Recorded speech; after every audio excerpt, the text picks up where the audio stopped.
Hello, everybody. My name is Eric Wade. I am the MLTI ambassador for this region, which is the region, my region stretches from Auburn all the way up to Jackman, and then like over to Guilford, and then west to Rangeley. So I'm kind of central western Maine, I guess. Basically, my job is to create professional development. I can do it like I'm doing this, where every Tuesday I'll be having a different professional development that you're welcome to join, and then providing a asynchronous version afterwards if you can't make the Tuesday meeting. But I'm also available to come to your school or to meet with you via Zoom or Google Meet or whatever, and help you with whatever technical integration question, or if you want to try integrating something and you're not comfortable doing it or whatever, like that's my job is to help with that kind of stuff. So it's basically a tech integrator, but for like 700 people. So please don't hesitate if you have something that you want to work on. If you have some tech integration that you're really interested in trying and you're not 100% sure how it works, please reach out. If I don't know what it is or how it works, then we can learn together and kind of bounce ideas off each other, see where we can see if we can figure out how to get you where you want to be. So please don't hesitate to reach out. My email and is, of course, you got this email, so you'll be doing this from the email I sent, but it's also at the end of the slideshow, which is attached underneath this video. So let's get started. This is the asynchronous version of creating assessments using Google Forms, the Math Science Edition. And again, it's not just for math and science. Like if you have any reason to put equations into your Google form for whatever it might be, whether it be math related or chemistry related, then this is right up your alley. This will normally for a Google form, you can't put exponents and subscripts and things like that into the form itself without having to kind of do the workaround, which the workaround that I always used was I would just write it in a Google Doc and then take a screenshot of it. But what we're going to use, this Chrome extension that we're going to use, is fantastic. It simplifies it all. It's really quite amazing. So there are some limitations, but we'll get to that as we go on. So let's get started. We're going to start with what are the benefits of doing this. Then we're going to move to kind of talking about the Chrome extension that we're going to use, which is Equate.io or Equatio, depending on how you want to say it. Then we're going to get into making a quiz or an assessment using Google Forms, and then we'll talk about how to send it to the students and look at the results. I'm going to pause kind of after each one of these kind of major ideas and let you take a moment and play.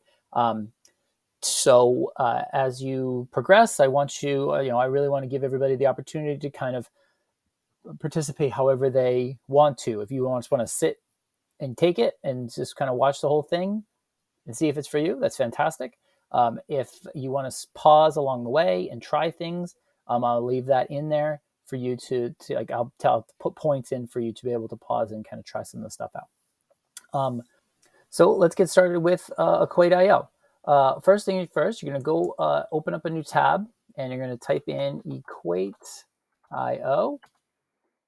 Going to bring you to the website. Yours might be the first one with the ad. It may not. It doesn't matter. It's texthelp.com is where you're going, basically. So you're going to click the link. Get that out of here. And it brings you to this website. Once you're here, you're going to hit try Equate.io, and you can decide how you want to do it. If you're on using Chrome, which is the best way to use this, then use Chrome. If you're on Safari, then you use a Mac app. If you're using Firefox, you use the web app. And if you're using any of those, the next steps on how to get this in will be a little different. If you struggle with it, please let me know and I'll help you out. Equate.io is free for teachers. So when you go to log in a few minutes, it's going to be incredibly important that you use your school email. So I'm going to click Google Chrome. It's going to bring me to my extension page for the web store. So I'm going to add to Chrome. Add the extension. It's doing its thing. And here it is. So it's been added to my Chrome. Now you can see in the top right here where it disappears, I'm going to hit the little puzzle piece and go down and pin it so that it will show up with the rest of my little icons on my Chrome window. So I've got these, so I'm going to close those two tabs out now that it's here. Again, it's on I have it on the slideshow as well. There's step 1, there's step 2. We got to log in though. So I'm logged in as my main Gov account, which means that I won't be able to use it because I didn't log in as a teacher. So I'm going to switch my user. Yours will probably just say log in. But it's important to log in with your school email. So there's my school email. And when I do that, now I'm all logged in. When I click it, maybe. Oh, it's not informed yet. That's why it's not working. So now I've got it pinned. I've got it logged in. I'm ready to go. So why don't you take a second? I'll pause right here. To take a second, and if yours is all set up, or you want to take a moment to get it put in there and get it up in your toolbar, in your extension bar, then go right ahead. So we'll pause right here and come back and talk about what's the point of all of this. All right, welcome back. So let's look at the benefits of using forms for assessments. So basically, the way this will work is that if you set up a Google form and use it as an assessment, and you have to set it up specifically, which we'll do in a minute, it will, for almost every kind of question that you submit or that you want your student to do, it will calculate the score for you. It will give you a 10 out of 20 or 20 out of 20 or 90 out of 100 score for you. You don't have to go back in and score it. Now, there are exceptions to this. There is a question type that you have to go back in and put the score in yourself because it can't automate everything. But for the most part, this will do all of your grading for you. It will give, like I said, you have the flexibility in the type of questions that you ask, which we'll talk about in a minute. It allows for retakes. So if you want students to retake a quiz, or for instance, you're using this as an exit ticket and you want students to be able to keep doing the exit ticket until they get all the questions correct, and then they can do whatever, then this allows you to be able to do that. Or you can set it up so that it's only one and done. You can do it once, you do the quiz or however you're formative, and that's it. You get one shot at it. Or you can also set it up so that it will, student can take your assessment and then they're like, oh, shoot, I just remembered I did that wrong, and they can go back in and edit it. Those are all settings you can turn on and off. You can assign it to a specific student, or you can assign it to a whole class. Really kind of depends. You can email this to a group of people. It really kind of depends on what you want to do with it. And it integrates very seamlessly into Google Classroom. If you're not using Google Classroom, that's okay. You can still use forms. You just have to use, it's just a little different, which we'll talk about when we get to how do you get this out to your students. So let's get started by getting the lay of the lands of Google Forms. So what I'm going to do is I'm going to open up a new tab, and I'm going to switch here. We're going to go to forms.google.com. So I'm just going to go forms.google.com and hit return. Then it will take me to into the forms page. I'm going to start with a blank one. And here we are. Now, there's a couple of things to get started with. You have the title of the form over here, which will change when we change the title here. There's the question, responses, and settings, which we'll get to later. You have a settings or a theme button right here to be able to change this little paint palette. Will change your theme. We're not going to really spend any time with that, but you're welcome to play with it. We will be using the preview button a lot, the eyeball here. When you click this is what, and I'll click it real quick, opens a new tab, and this is what students will see, or whoever's taking your form will see when they get into it.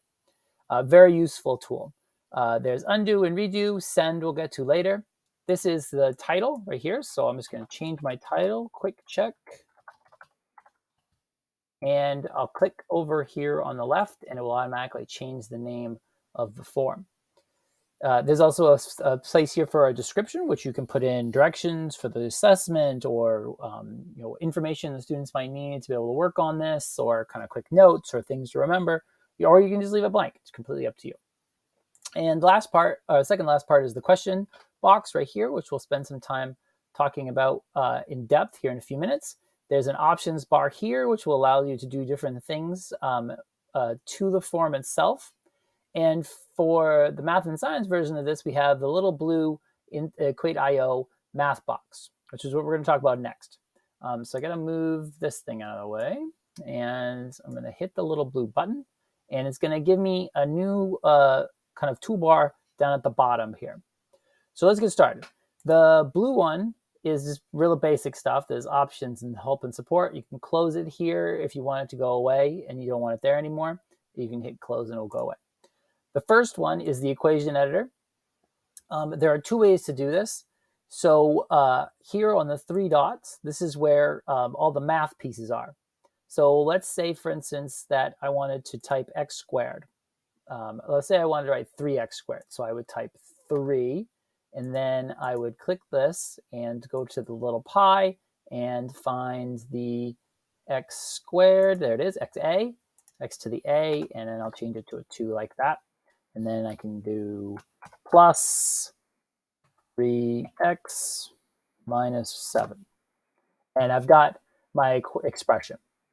The other way to do it is like this, like type 3x and then type the word squared, and it will automatically fill it in for me. Plus 7x minus 5. Oops, the squared came with it, sorry. I didn't make that mistake sometimes. That's all right. You just make that mistake like I just did, then you go back in, change it up.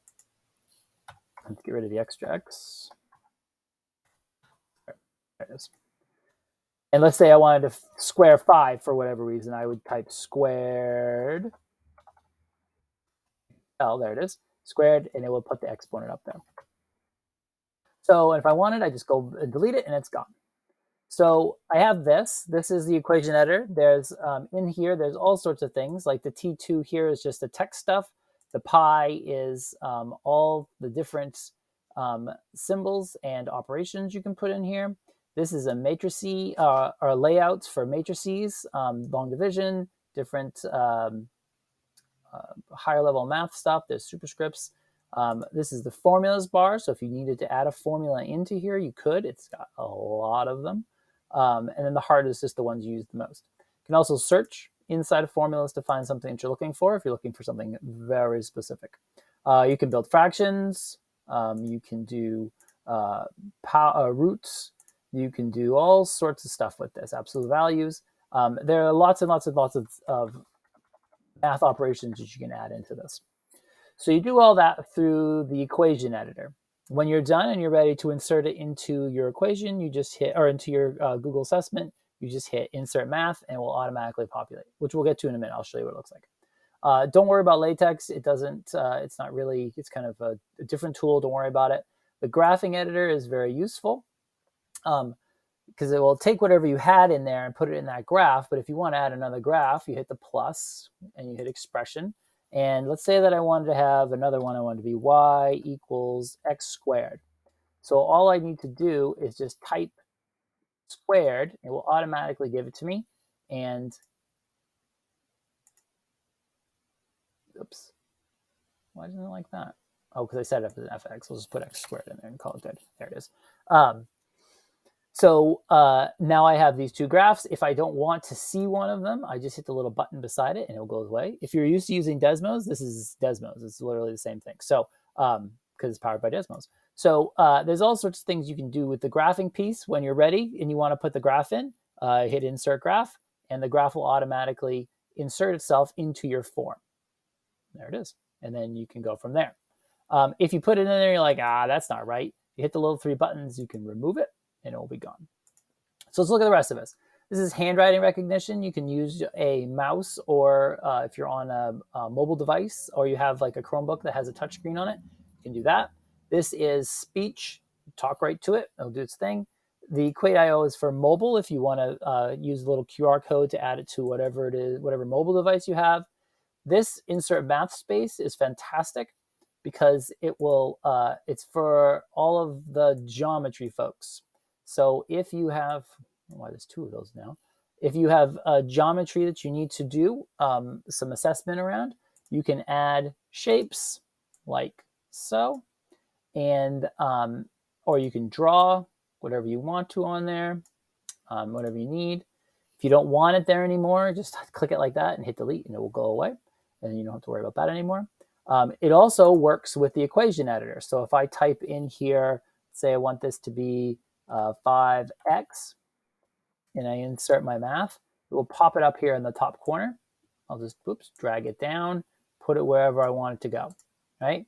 And if I want it to be, because this is a, let's call this a rectangle, I can copy this using the copy button and paste it using the clipboard button. Now I have 2, so I'll drag my other one down here. And I want the sides to be 7x. I type 7x into that, and then it replaced it. Sorry. Hold on. Undo. There we go. I have to unclick. You have to make sure you unclick the whatever you had before. So it's insert. You don't want to replace. See how when I click it, it says replace math. If I click off of it, it says insert math. I'm going to insert it. So I'm going to take it and put it down here, and I'll copy it and paste it. So I have another one, and now I have this. Get rid of that. So now I have a rectangle with sides. I want to put it into my form, so I hit insert link, and it will automatically populate it into there. Let's try it real quick. Oh, no, I'm sorry. That's insert math for this. I'm sorry. Hold on. That's insert math in this place. It's the blue one up on the top. My bad. And there it is.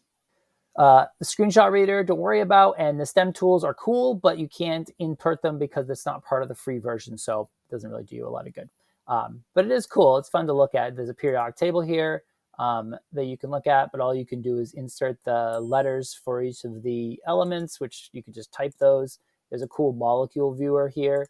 You can type in the name, and it will automatically show you the molecule three-dimensionally, which is kind of fun. But you can't. But again, it's because it's the free version. There's no way to insert these into your form. It's just cool to look at. So all of this is right here, explaining what each of the parts are. So you have a reference to use.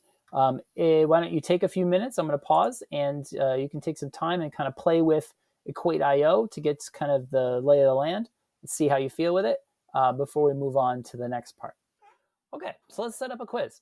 We're going to start with a blank page to begin with. Here it is. Let me switch over here real quick. The first step to making this a quiz and changing it from a quiz, sorry, that's really not making a quiz, it's changing it from a regular Google form to an assessment of some sort. We're going to use these across the top here. We're going to start here over at settings. When we're in settings, you have some choices.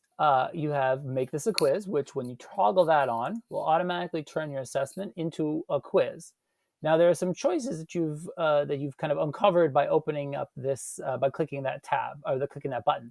So let me explain how this works. So the release grades is pretty straightforward. Either you can have the grade for the assessment be immediately released to the student after they've submitted it, or you can have it turned on so that they don't see their scores until you've gone through and looked at them and released them to their students, which is fine either way. If you're doing a quiz that doesn't require that will score itself, then you might as well just let them see their scores at the very beginning, unless there's a reason you don't want them to. If you're doing a question that won't automatically grade itself, like a paragraph or a short essay of some sort, then it may be worth turning on the later so that they don't, so the students can see their scores later on all at once. Or you have a mix where it's like a mix of multiple choice and some longer like paragraph answers where you have to actually do the grade yourself. Then you may want to have it set so that they don't see all their scores at the beginning. It's up to you, or after they're done. It's up to you. These two right here, missed question and correct answers, these are really important as far as when you're thinking about the goals of your assessment. If the goal of your assessment is that students can see which questions they answered incorrectly and they can see the correct answers after the grades are released, then you're going to want to leave these on. If you're doing a traditional quiz, like a traditional kind of one-off assessment, and the students don't have an opportunity to do it again, then you might as well leave them both on, because they can see what they did wrong and they can see what the correct answer is and kind of go from there. If you're doing something a little more formative check, like a entry ticket to check for prior learning or an exit ticket to check for understanding in the class, and you want students to do the assessment, the exit ticket or the entrance ticket more than once, especially like an exit ticket. I've always done. I usually give at least a couple of tries for students to do exit tickets. You would want, but I don't want students to see the right answer, right? I want them to see which question they got incorrect and then go back into their notes and see if they can figure out what it is that they did wrong and then come back and do the assessment again. So if that was the case, I would want the correct answers to be not shown to students. I want them to be able to go back in, see which ones they answered incorrectly, absolutely, so that they know which ones they should be they need to learn more about or they need to review. But I don't want them to see the right answer, because then they'll know exactly what it is and they won't go back and take the time to actually look into it. So again, it really depends on the goal of what your assessment is. You may want them to be able to see it afterwards if it's like a quiz, or you may not, right? So you can decide what you want to do with that. Point values are pretty straightforward. Students can see the number of points that each question is worth. You can change the default points here to whatever you want. So if you're doing 10 questions and it's a 100-point quiz, and then you have 10 points if it's 10 points each, however you want to do it. And it will automatically default to that point value, but you can change it inside of the form as you go if you so desire. Responses, when I click on the caret here, there's a couple of things. I always collect email addresses. I leave this button on every single time I do an assessment for one big reason. If you don't, you're going to have to add a question into your assessment that asks students their names. Now, I've absolutely had students in the past who will put somebody else's name on there because they're being silly, or because they have absolutely no idea what's going on, or whatever the reason is. It doesn't matter. Whereas if you do email addresses, especially if you're a Google school, if you collect email addresses, then their name will automatically be on the form. It will be their email address. It will automatically be on the form, so they have no opportunity not to. If you're not to put their name on there. If you're not a Google school, collecting email addresses still works. They just have to type their email address in at the very beginning to be able to access the form.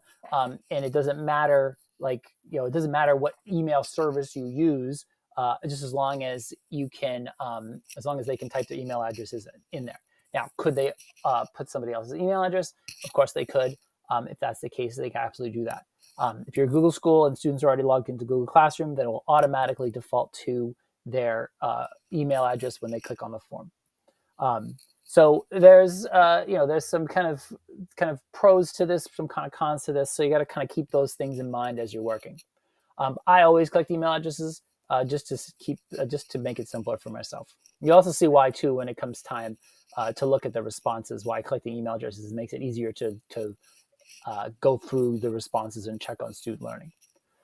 So this one you can respond, you can turn on editing so they could go back in after they're done their assessment and edit whatever they did.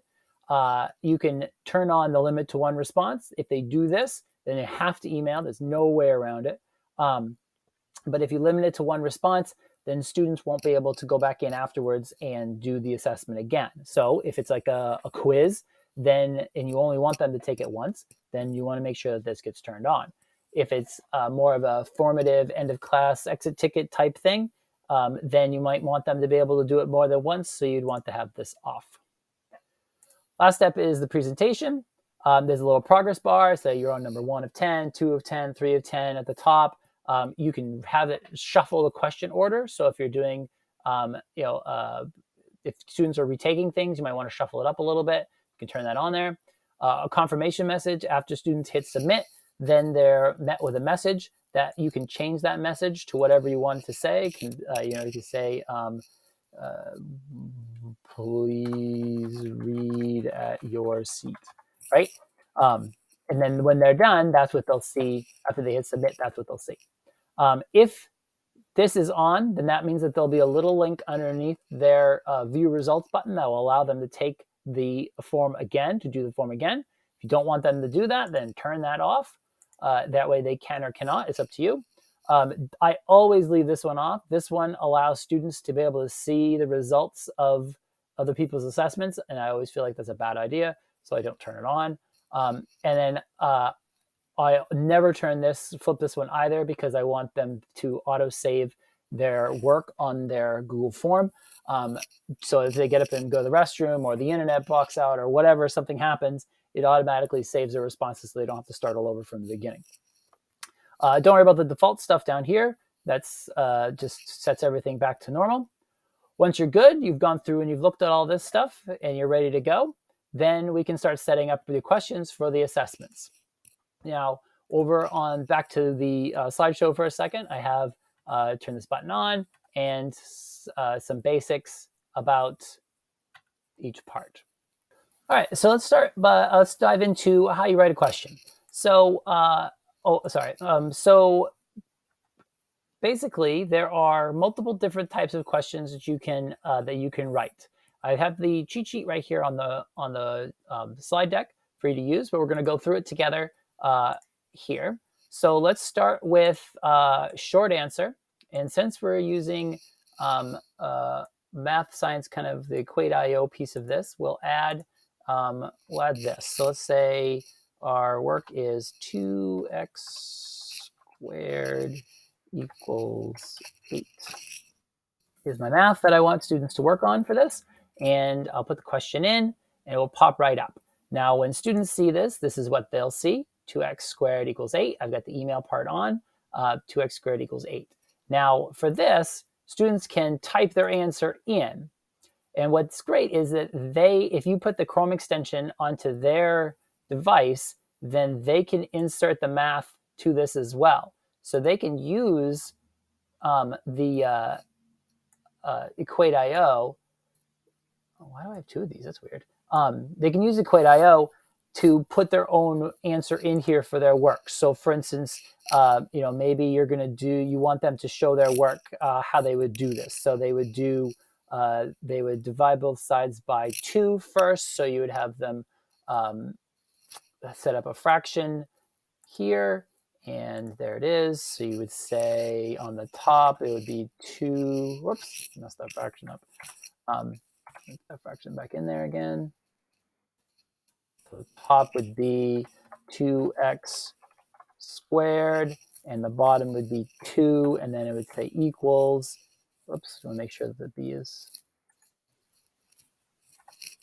just a 2, right? And then equals 8, but it's not really 8, right? It would be divided by, so I put that fraction back in there too. So I'm saying 8 divided by 2, so that students can show their steps on how they would do this. Then they hit return, and then they can do their next step and say now they have x squared equals 4, right? And then they can do square root. And I don't want to get into all this, but you can basically see how it works. And then they can insert their math into this, and you'll be able to see it. They can go back and edit it, or they can just delete it and get rid of it. When they hit submit, then the answer's in there. Now, on your end of things, you have an answer key. And what you can do is, again, use that Equate.io, right, to put the answer in here that you want students to do. Now, they may have different steps, right? So maybe they're dividing by 2, square root of x squared, square root of 4, but they switch the order up for some reason because they like the numbers on the other side, right? So the trick with this is that you have to go through and make sure that you put in all the different variations of the answer that they could do. That's the only way that it will score itself. If you click the mark all other answers incorrect, then anything that's not whatever you put into here will be marked wrong, and students won't get the points for it. So this is it's a tricky one, because especially when it comes to math, because there's like the order of the steps is important, but students tend to do things in different orders sometimes, depending on what it is, or they may switch numbers around or whatever. So if you have them, like when I taught math, we were very, very specific. It was always done in a very linear fashion. It was always done the same way, so the students were always kind of doing that same thing. So if that's the case and that's the way you do it, then you could probably guess what their answers are going to be and put them in here, and then you're good to go. If it's not, if there's a little more flexibility there, then you may want to set this one up so that there aren't correct answers, which you can absolutely do, because all you have to do is say done. And what'll happen is that when students submit this, they'll put their answer in, they'll hit submit, and then you'll have to go back in afterwards and put a score in. So you can set this up so it doesn't have an answer, or you can set it up so it does have an answer. It's completely up to you. But you put your answers in, and then when students see that, they'll know whether or not they got it right or not. That's a short answer. The paragraph answer, you have to score yourself. There's no way to set up an answer key. All it can do is give answer feedback, and that's all there is to it. You can't go back through there and do anything. It won't like check it, because a paragraph's a paragraph, right? It's open to interpretation and to your expectations. So for this one, when students see this, they have lots of room to type. And again, they can put their work in there like they did before, but there's no way for the form to automatically calculate the scores. You have to do it yourself. So if there is a question like this one, for instance, and you do want students to be able to have some flexibility in how they show their answers, the long answer text may work better for you. It's really up to you. You get to decide. That's why I'm showing all of these different ways so you can figure out which works best for what you're trying to do. The other options here are multiple choice checkboxes and dropdowns. So multiple choice is exactly that. There's multiple choice answers. So if I was just wanted to know what x equals and I didn't care about students showing any of their work, I could put in that. I can also use the equate IO and put it in there if I want to. This way, say x equals 2, right? And insert that up into the answer. But you have to choose. You don't want both. So there's one, and then I'll add another option here. I'll do this. I'll say x equals 4. There it is. So on and so forth. So when students see this, this is what they see. They see one answer or two, or whichever answer they have, right? So this is just straight up multiple choice. You can do as many of these as you want to. Students can only click one option, though, which changes if you use checkboxes. If you use checkboxes, you can have more than one answer. Students can choose more than one answer for it to be correct. So both of these, though, are exactly the same setup. And when you go to do your answer key, they're both the same thing. You can make multiple answers correct if you want to on both multiple choice and checkbox. See, both answers are correct. The difference is that when you're in multiple choice, you can only click one answer. Students can only click one answer. If you are in a checkbox, students can click multiple answers to a question and submit it. So that's the difference between the two. With a drop-down box, there's only, here, let's put some, we'll go to the answer keys here. They're both still right, but I don't have anything in there yet. So I'll just put in, I'm just going to do it real quick. X equals 2 and x equals 4, just so you can see what it looks like. And then I'll hit the little eyeball, and now students have a checkbox, have a drop-down box that they can click from and pick their answers. And then they hit submit. Oops, put my email in there real quick so you can see it. And I got I can view score. And when I do that, it will tell me whether or not I got it right or whether or not I got it wrong.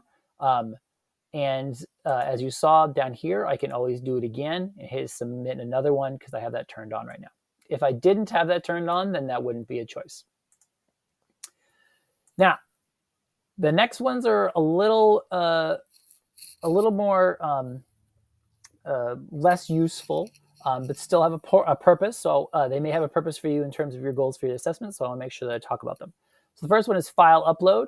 This will allow you to allow students to add any sort of document that you see that you want them to into the form. So if the question was this and you want them to explain to me how to answer it, or make a video of how to answer it, or draw how to answer it, whatever you want them to do, when you do you click on this, these are the specific types of files the students will be able to submit to this. Again, there's no way for Google to know what the heck any of these answers are, so you have to score this one yourself. Once students submit all their work, you can view that here by clicking View Folder, and it will take you to it. when students see this, this is what their version of this will see. There's the question. I go to add a file. Let's just pick, no, I'm not picking that. So I'll pick, well, I got a lot of videos in here. Whatever, I'll just pick that. I don't even know what it is. When I add the file, and then it will automatically insert it, and then I hit submit, and it will turn the file in for me. So that is the file upload. Then you have a linear scale, which is, it's easier just to show you. So it's basically like, how did things go today? Good, bad, right? And when you look at this, it gives you kind of that question here. Again, not really much of a math or science, and it's more of a kind of like a poll, an informal check-in. The linear scales are fine. Multiple choice grid allows you to put in multiple answers and then connect them up. So let's say x equals 2, x equals -2.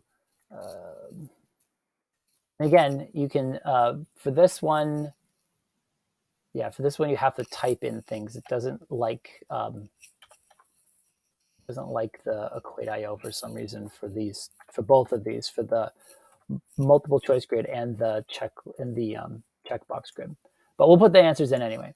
So just so you can see what it looks like. So then we'll hit the eyeball, and basically what it'll work is you can you can see x equals 2, x equals 2. Like, it's, again, it's really not all that useful, but I do want you to see what it works. The difference between these two is exactly the same as the difference between multiple choice and checkbox. For multiple choice, you can choose one answer. For checkbox, you can choose more than one answer. However you want to do it. These will grade themselves. You can set up an answer to these, and they will automatically score themselves. So you can, these two, the multiple choice grid and the checkbox grid, will allow you to do that if you want to.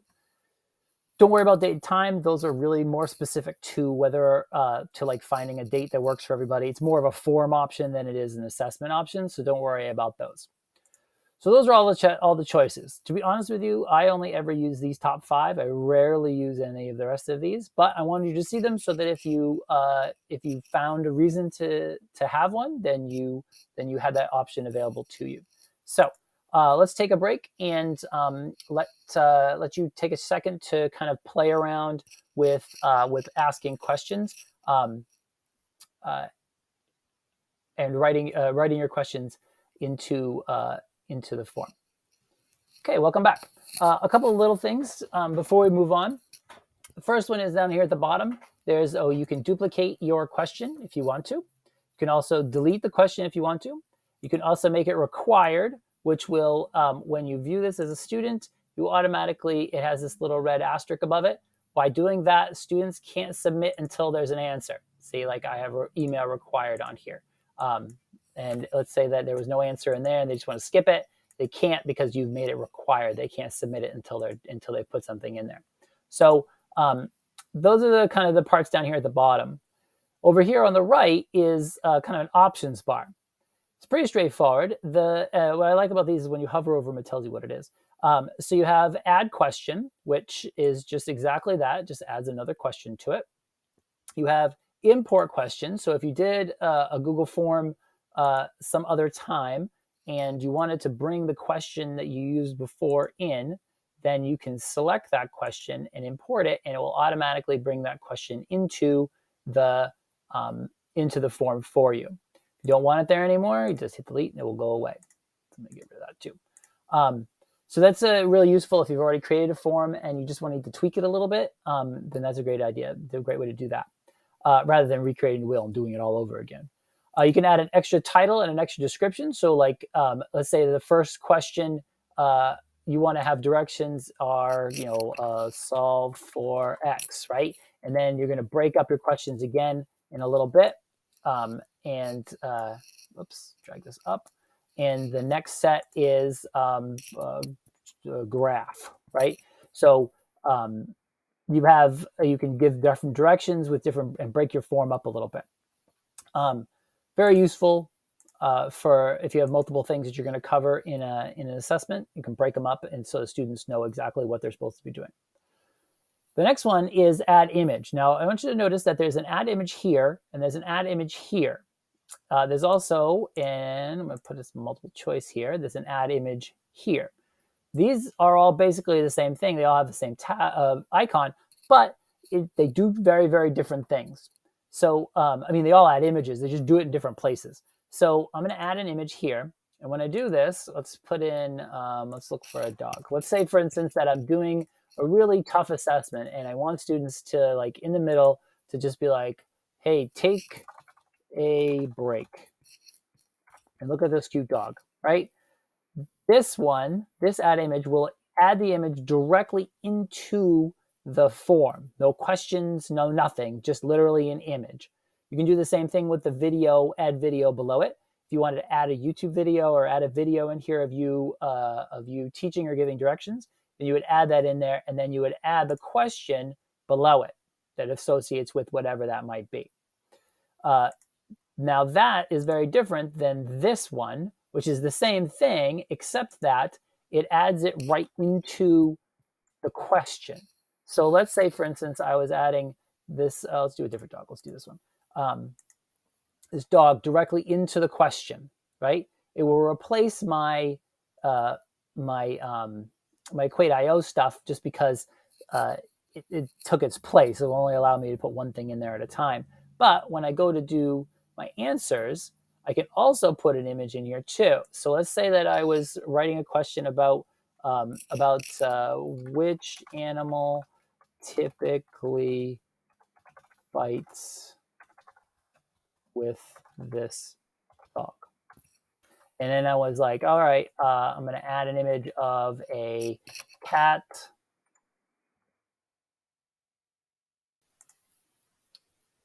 and I'm going to add an image of a elephant. Of course, I don't know. Maybe elephants do fight with dogs. I honestly don't know. We'll just pretend they don't. And I'm going to add one more, and let's add a emu.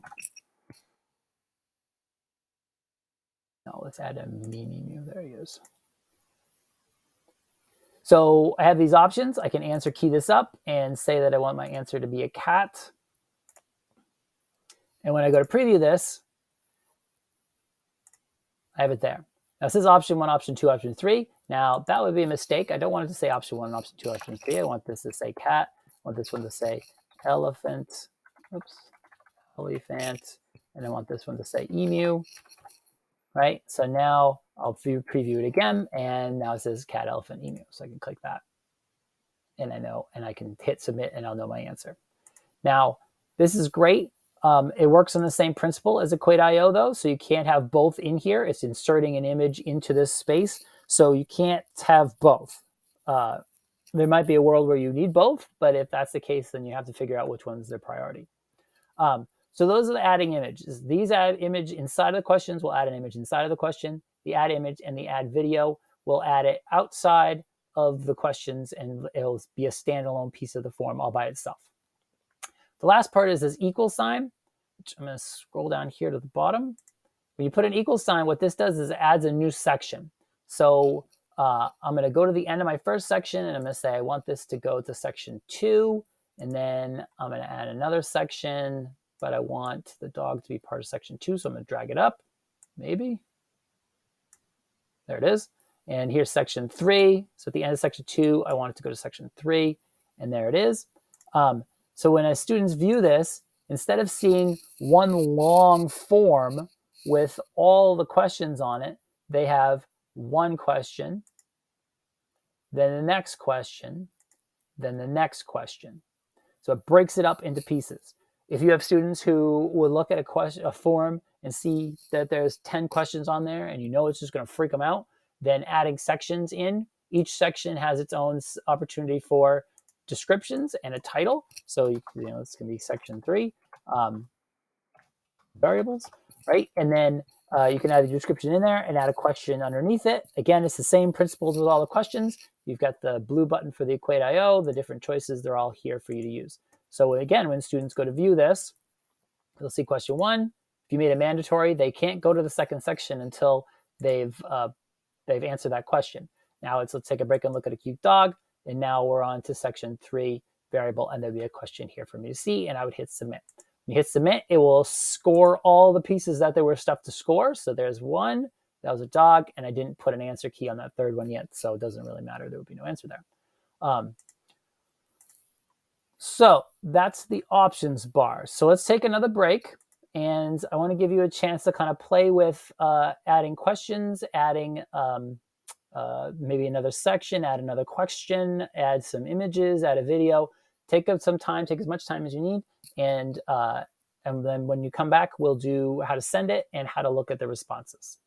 All right, so let's talk about how we get the quiz out to students. So up here in the top right corner is the send button. You go to send. There's 2 ways, or there's 3 ways you could go about doing this. First one is you can email to people. You put their email addresses in here, add a subject and a message, include the form, and off it will go. I have honestly never used this. If I'm sending this out to students or I'm sending this out to staff for whatever reason, if it's a form that I need to use, I'm not going to put all their email addresses in there. That's a pain in the neck.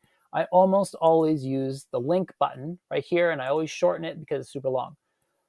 By using the link, you can put the link into anything you want to. So if you're, so like for instance, let's say I was emailing my staff something about the staff that I work with, this form to ask their input about something, I would send them the link in the email because then I can use the groups that already exist. Or if I was sending it to students via email, I could use the grouping that already exist in my email rather than having to type them all into the email address. Just send them a link, off it goes. It also is how you would put it into whatever learning management system you have, whether it be Google Classroom or Seesaw or Otis or whatever. You can put the link into that as an assignment, and then when students click it, it will automatically take them to the form. Link is the way to go. Really, link is the easiest way to do this. If you know how to write HTML and you understand how that works, then you can embed it into a website or whatever if you want to. But the link is 99 times out of 100. This is the way that you'd want to get this out to students so that they can do your assessment. Once you've got it out to students and they've gotten all their responses back, up here where we were back, questions, responses, and settings, we're going to go to responses. And here's where you can see the how students did and what their answers were. So we'll start with the beginning. Up here in the top right, there's a button to turn this into a spreadsheet. If you want to, if the data is something that you want to change the order of, or look for patterns or anything like that, sometimes a spreadsheet is a much easier way to do it. When you click on the spreadsheet, it will ask you to create a new spreadsheet. You just say create, and it will automatically give you the answers to the questions. But unfortunately, because we used Equate.io for the math piece of this, it won't give you the actual answer. So you have to know which answer there is that goes with the options that you have. This is honestly more useful for like collecting data through a form than it is for math settings. I have used it for science a couple of times, but really the meat of this is down here in the summary of the question and the individual. So basically, here's how they work. You've got the summary part right here, which gives you the total point distribution, so how many points each one was worth, the frequently missed questions, scores per student, and the number of responses for your questions. This is great to get a basic idea of how everybody did on this as a general class. You can also break it down by the question. So I've got question 1. Oops, I'll go to question 2. Here it is. It tells me I didn't put any points values to this when I kind of made this real quick. So and I kind of did that on purpose because I wanted to show you how you can add scores into these if you wanted to. So let's say option 1 was the correct answer. Then I can add feedback here to the students. All the 3 graded, ungraded responses, all 3 students who did this will see the same feedback. I might say good job, or I might say view this video to learn more about good try, view this video to help you kind of catch back up or to get acquainted with this. You have choices. Anywhere that there's an add feedback button, you have 2 choices down here at the bottom. You can embed a YouTube video or a URL video if you record it into this, so students can click on that and go view that video if they need some extra help. or you can send them to a link. So I might send them to, I don't know, let's pretend we're sending it to Google when they're done. And so you can say, good job. Or actually we'll say, click here for more information, right? And in the feedback, it could be just simple, say, good job on, good job. Just leave it like that. And then I hit save. We're going to add that first. Then I hit save. And now when you release the scores in a few minutes, this is what they'll see. So this is not scored. So if this is the correct answer and they got it all right and it's worth 10 points, I can put the 10 points in there. If let's say you're doing partial credit, for instance, and you did your answers, but you showed the work, and but they made one mistake and you're giving partial credit, you can put partial credit in here like that, add some feedback and just tell them what their mistake was, and attach a link or a video to show them how to watch to kind of help them figure out how to do whatever they did incorrectly. Or you can put in 0 points and not worry about it at all. And then when you hit the little check marks, that does it. Hit save at the bottom, and it's all saved, and students will get a response telling them that that their scores are ready for this. So you can score here as well. This is where you would go to score a paragraph or a short answer that required you to go in there and check answers individually. So that's the questions. You can search them by question. So there's question 1. This was one that I had already. I put some points onto. So there's really no need for me to do anything. The scores are already there. I can add feedback if I want to. And then when I do that, then it will automatically send to the students whatever feedback I gave them.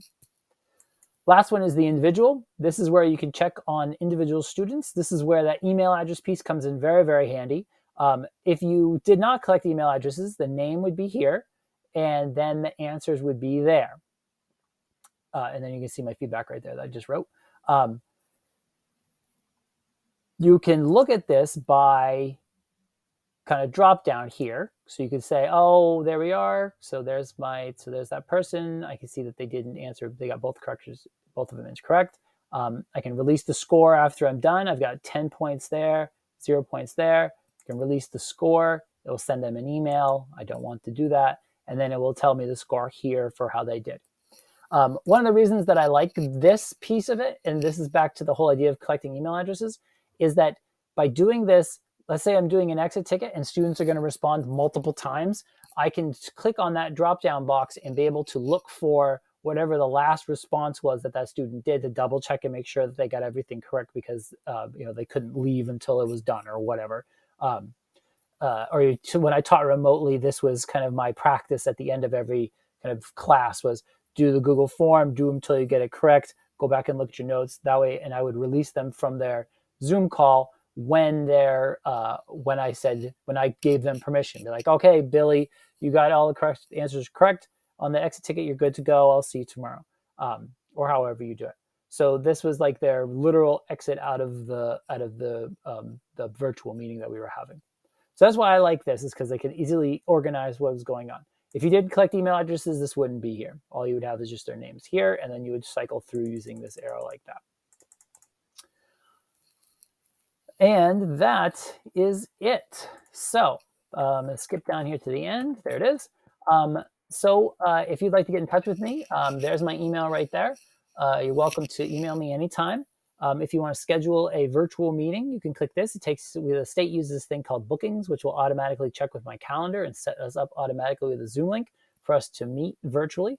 But like I said, I'm happy to come and talk to you, work with you in person or virtually. It's completely up to whatever your district's rules are right now about outsiders coming into your school. But please don't hesitate to get in touch with me if you went through all of this and you're like, I don't know what's going on, this doesn't make any sense, and you're still very interested in it. Please let me know, and we'll schedule a time, and I'll come up and we can sit down together and work this through side by side. Great. Thank you so much for viewing, and I hope you have a great day.